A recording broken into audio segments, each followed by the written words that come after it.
Shalom, selamat pagi. Sebelumnya perkenalkan, saya atas nama Rutinia Finit dari tingkat 1D3 Keperawatan Reguler A.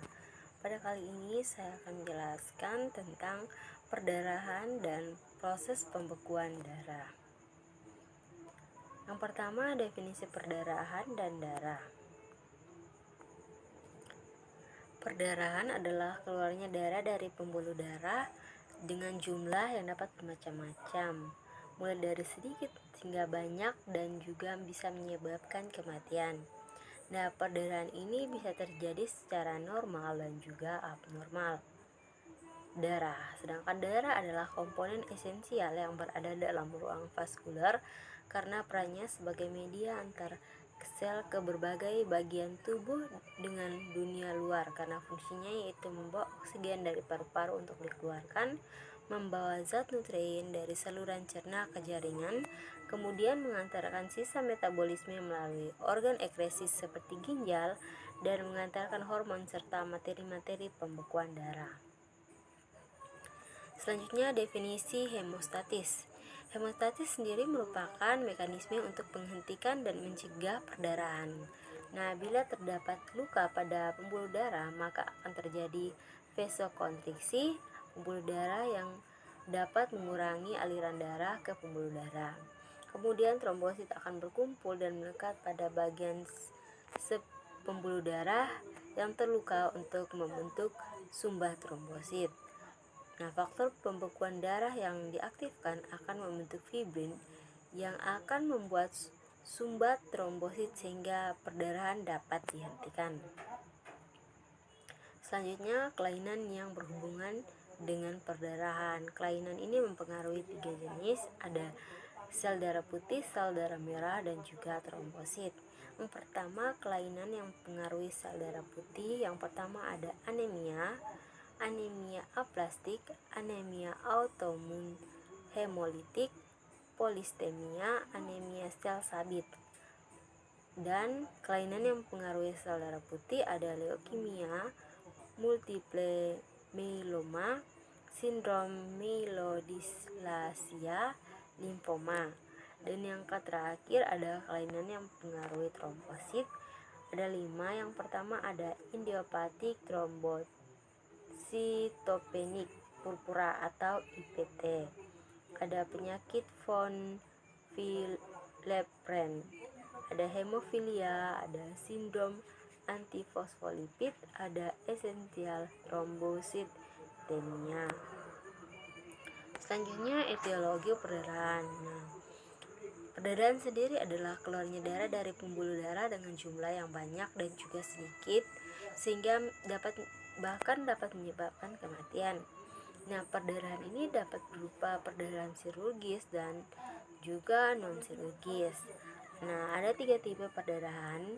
Yang pertama ada perdarahan arteri. Di sini darah keluar tanpa menyemprot, berwarna merah segar. 2. Perdarahan venous, itu darah keluar mengalir dan juga berwarna kehitaman. Sedangkan perdarahan kapiler, darah keluar secara merembes dan berwarna merah segar.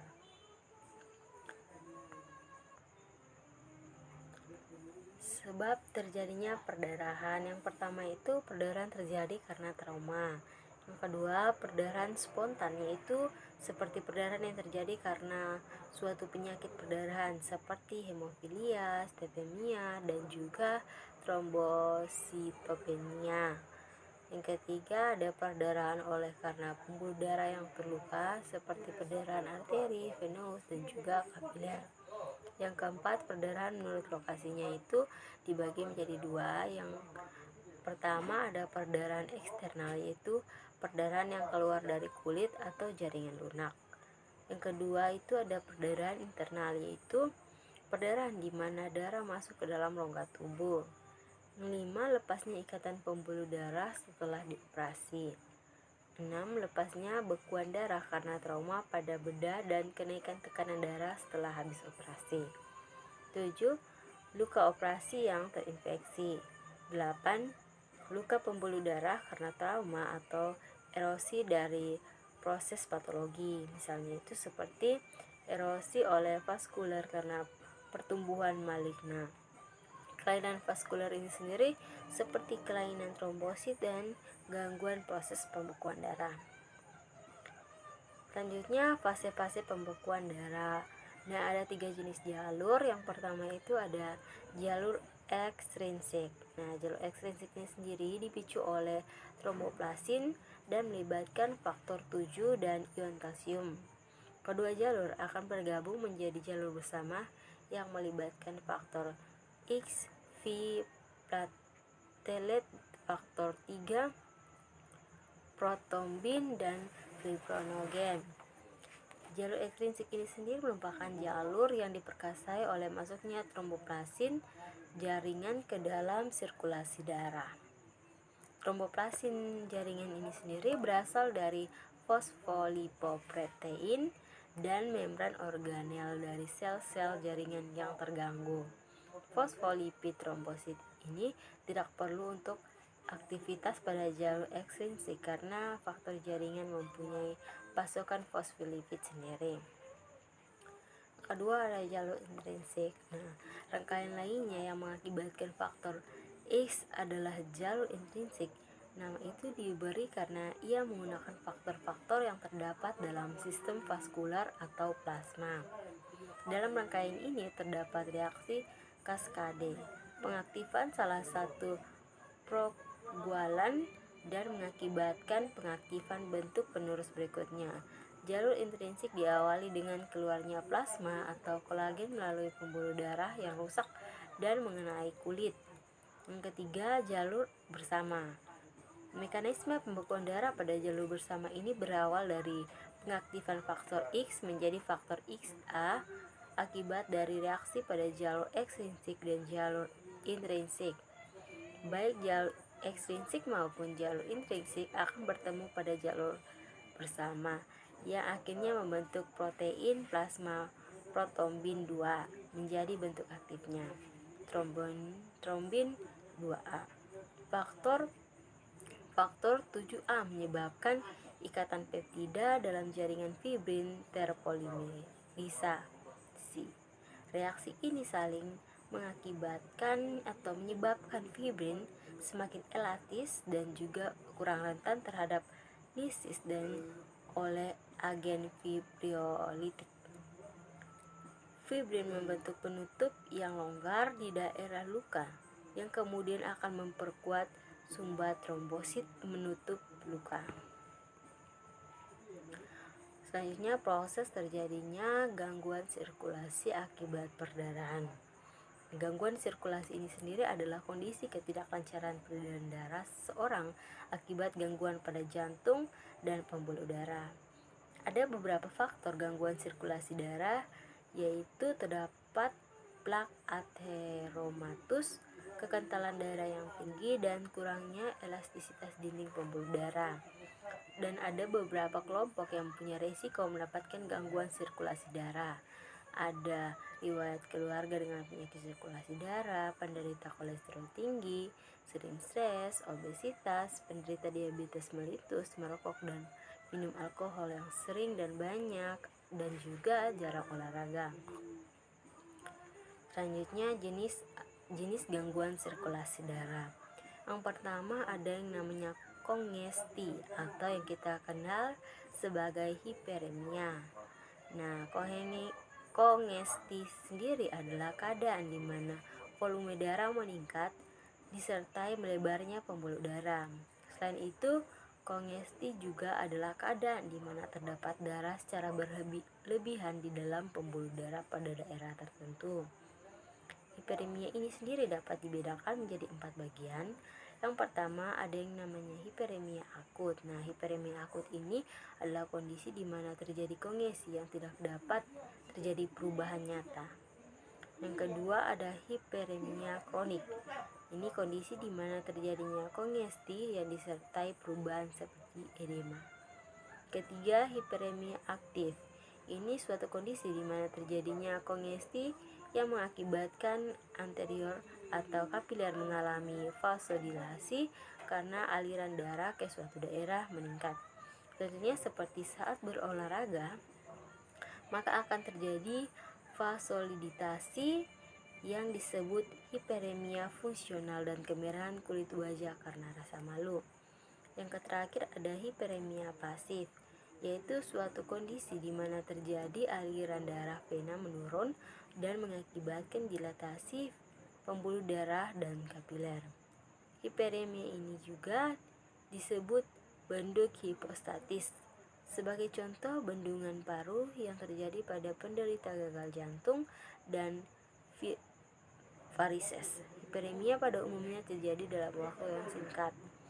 Jika rangsangan terhadap anterior dan vena berhenti, maka sirkulasinya akan kembali normal. Yang kedua, perdarahan. Nah, definisi perdarahan ini sendiri adalah keluarnya darah dari sistem kardiovaskular yang dapat disertai dengan penimbunan darah dalam jaringan atau ruangan tubuh atau disertai keduanya dari dalam tubuh. Berbagai jenis perdarahan dapat dialami oleh penderita. Berikut bentuk perdarahan. Yang pertama itu ada dua jenis bentuk perdarahan, ada perdarahan internal dan juga perdarahan eksternal. Baik, yang pertama, perdarahan internal itu meliputi perdarahan di kulit dan mukosa. Yang pertama ada peteki. Peteki ini adalah perdarahan di bawah kulit kecil seperti titik-titik. Kedua, etimosis, yaitu perdarahan yang lebih besar dibandingkan peteki. Yang ketiga, purpura, perdarahan berupa bercak-bercak tersebar luas. Yang terakhir ada hematoma, yaitu penimbunan darah dalam jaringan. Selanjutnya, perdarahan dalam rongga tubuh. Perdarahan yang terjadi di rongga torak disebut hematorak. Perdarahan yang terjadi di rongga peritoneum disebut hemoperitoneum. Perdarahan yang terjadi dalam rongga sendi disebut hematosis. Perdarahan di uterus disebut hematometrium. Perdarahan di vagina disebut hematokolpos. Perdarahan di testis disebut hematokel. Yang kedua ada perdarahan eksternal, itu meliputi perdarahan pada saluran pernapasan. Perdarahan yang terjadi di lubang hidung disebut epitaksis. Perdarahan yang terjadi dalam bentuk-bentuk berdarah disebut hemoptisis. Perdarahan pada saluran pencernaan, perdarahan yang terjadi dalam bentuk muntah darah itu disebut hematemesis. Perdarahan segar yang terjadi berasal dari usus itu disebut hematosesia. Perdarahan yang terjadi tidak segar berasal dari usus melena. Perdarahan pada uterus. Nah, perdarahan pada uterus ini perdarahan yang terjadi pada saat menstruasinya itu lebih banyak dari normalnya, itu 80 ml per hari, itu disebut merorangi. 2. Perdarahan abnormal yang terjadi antar periode atau tidak terkait dengan hubungan menstruasi itu disebut metoragi. Yang ketiga ada trombosit. Pada keadaan di mana aliran darah melambat, maka trombosit akan melekat pada permukaan bagian dalam dinding pembuluh darah. Trombosit yang melekat semakin lama semakin banyak dan saling melekat sehingga terbentuk massa yang menonjol di dinding pembuluh darah. Bila massa tersebut lepas dari dinding pembuluh darah disebut embolus. Selanjutnya embolus akan mengalir mengikuti darah dan pada suatu tempat berhenti menyumbat pembuluh darah tersebut, dan kejadian ini disebut embolisme. Yang keempat, shock. Kondisi di mana terjadi ketidakseimbangan antara volume darah dengan ruang vaskular yang disebabkan oleh bertambahnya ruang vaskular. Dapat juga dikatakan bahwa shock adalah ketidakseimbangan antara volume darah dengan ruang vaskular karena kurangnya volume cair. Nah, demikian dari yang dapat saya sajikan. Terima kasih.